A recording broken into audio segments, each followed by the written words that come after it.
So there are many ways of representing a graph using data structures. Today we are going to be talking about 3 of them: edge lists, adjacency matrices, and adjacency lists. We'll be using this graph as an example for the 3 types of graph representation. So, how would this graph be represented in an edge list? An edge list is just a list or array of edges. Each edge is basically a tuple of 2 numbers that represent the vertices. As you can see here, vertex 0 is connected to vertex 1, vertex 3, and vertex 5.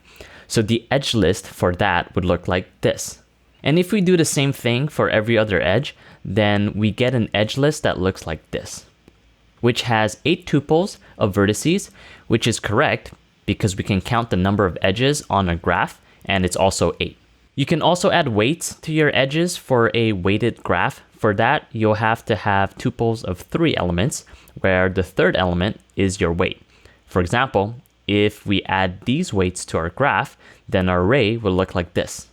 In the previous video, I said that V was the set of vertices and E was the set of edges.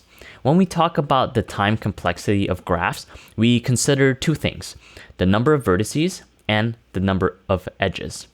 Mathematically, we express the number of vertices with 2 lines between V, which means the norm of V, and also the number of edges as the norm of E.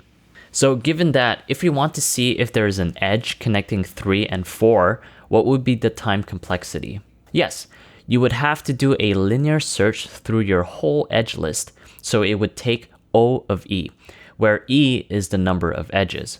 So despite edge lists being simple, trying to find if an edge exists takes a bit of time. An adjacency matrix is a matrix of zeros and ones, where each row represents a single vertex and each column represents the other vertices. So if we have 6 vertices, like our example before, then we will have a 6 by 6 matrix. So vertex number 0 will be this row, vertex number 1 will be this row, vertex number 2 will be this row, and you get the point. The columns are also the vertices. So this column represents vertex 0, and this column represents vertex 1, and so on. If the entry is 0, then it means the vertex is not connected to the vertex specified by the column. If the entry is 1, then it means the vertex is connected or it's adjacent to that vertex. So if there is a 0 in row 4, column 2, then it means between the vertex 4 and vertex 2, there is no edge between them. If there is a 1 in row 3, column 4, then it means there is an edge between vertex 3 and vertex 4. When there is an edge between 2 vertices, we say they are adjacent to each other, which is why we call this an adjacency matrix. So let's look at our adjacency matrix again with our graph. Since vertex 0 is connected to vertex 1, 3, and 5, then we will have 1s for the column 1, 3, and 5.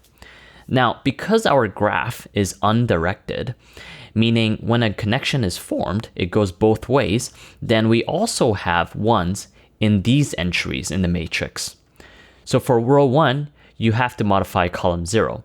You also have to do that for rows 3 and 5. If the graph was directed, then you only put a 1 if the vertex represented by the row points to the vertex represented by the column. Since our graph is undirected, you might realize that our matrix is symmetric. That means if row I and column J entry is 1, then row J and column I entry also has to be 1. So same question as last time. What is the time complexity to figure out that there is an edge between vertex 3 and 4? This time, it's constant, hence O of 1, because you can just do a lookup like an array since you have the index 3 for the rows and then index 4 for the column. So you can just directly look it up and see if it's a 1 or 0. No linear searching required. However, there are some disadvantages. First, it takes a lot of space. The space complexity is O of V squared, where V is the number of vertices, since you're creating a V by V matrix. Even if your graph has very few edges, you still have to create a V by V matrix. So that matrix will be sparse. Sparse means that there aren't that many edges. So most of the entries in your matrix will be zeros. Also, if you want to know for a specific vertex which other vertices is that vertex connected to, you would have to look at all V entries in its row, which is a linear scan of O of V time. So if you do have a sparse matrix, there is another way of representing graphs that might be beneficial, which is the adjacent list. So an adjacency list is a list of size V. So every entry is a vertex. So in our case, we would have 6 entries for the vertex 0 to 5. Inside the slot, we have a list of vertices that the vertex is adjacent to. So instead of having a bunch of zeros and ones, like the adjacency matrix, we just store the number that represents the vertex it is connected to. So let's build out our adjacency list. Our vertex 0 is connected to 1, 3, and 5, so we add that to our list. Vertex 1 is connected to 0, 2, and 3. 2 is connected to 1 and 3. 3 is connected to 0, 1, 2, and 4. 4 is connected to 3 and 5. 5 is connected to 0 and 4. All right, we are done. Adjacency lists are actually the most common implementation of a graph, especially for coding interviews. Most of the time, we will be using them to represent a graph. The reason why is because it's quite efficient to use when you have lots of vertices, but not many edges. For example, Facebook has billions of users, but most users don't have billions of connections. They have either 100 to 200 connections. So compared to the number of users, the number of friends per user is actually quite small. To get all the adjacent vertices of a specific vertex, it takes constant time, aka it takes O of 1 to get the adjacency list of a vertex. To find out whether an edge between two vertices exists, it would be a linear scan on one of the vertices adjacent lists. So technically, the time complexity is O of D, where D is the degree of the vertex. The degree of a vertex means how many edges the vertex has. In the worst case, D can be V minus 1, where the vertex is connected to every other vertex in the graph. Hence, for a graph with many vertices, but not that many edges per vertex, V will be very large, but D will be small, hence perfect for adjacency list implementation. Now, let's see the space complexity of adjacency list. Worst case, each vertex has V minus 1 edges, hence every vertex is connected to each other in the graph. Let's say there are E edges. Then there will be 2 times E elements, because for an undirected graph, if vertex 0 is connected to 1, then 1 has to be connected to 0 also. So let's say for an example you had this graph. Then the adjacency list would look like this.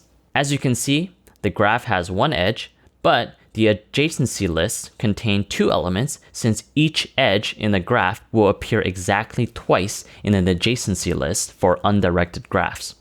Now that we learned the theory, let's see an example of representing a graph in pseudocode. Let's say we have this graph over here. As you can see, it's no longer just numbers. So how would we use our data structures to make an adjacency list? Well, you can create a hash map that has a string as the key and a pointer to a graph vertex as the value. The string would be the name of the vertex, like in our case, Bob, Anna, or Dave, and the pointer will point to a graph vertex that contains a label, which is the name in our case, and a linked list of references to other adjacent graph vertices. So the graph vertex would look something like this. The adjacency list would be a wrapper for linked list nodes that has a graph vertex pointer as value. And like a typical linked list node, the node will have a value and the pointer to the next node. So we broke it down to what it would look like in a C-like implementation using very basic data structures. And as you can see, with the basic data structure, we learned that we can build pretty much anything. They're actually the basis of many more complicated data structures, so that's why it is vital to master the nodes and arrays. In Python, to simplify things, we can define a graph vertex like this. As you can see, we have a name for the label, and then we just have edges, which points to other graph vertices. Like a tree, in most coding questions related to graph, they will give you one node of the graph and let you traverse the whole graph yourself. So a graph vertex has a label, in our case, a string called name, and then a list of references to other graph vertex, which we call edges. If we want to be able to get to a single vertex in constant time, then we can create a dictionary of vertices. Here's a toy coding problem that you can try to solve yourself that takes in a single graph vertex as an input. The question is, how many vertices are in this graph? Assume there are only vertices reachable by the graph vertex we give you as an input. So intuitively, this seems pretty simple.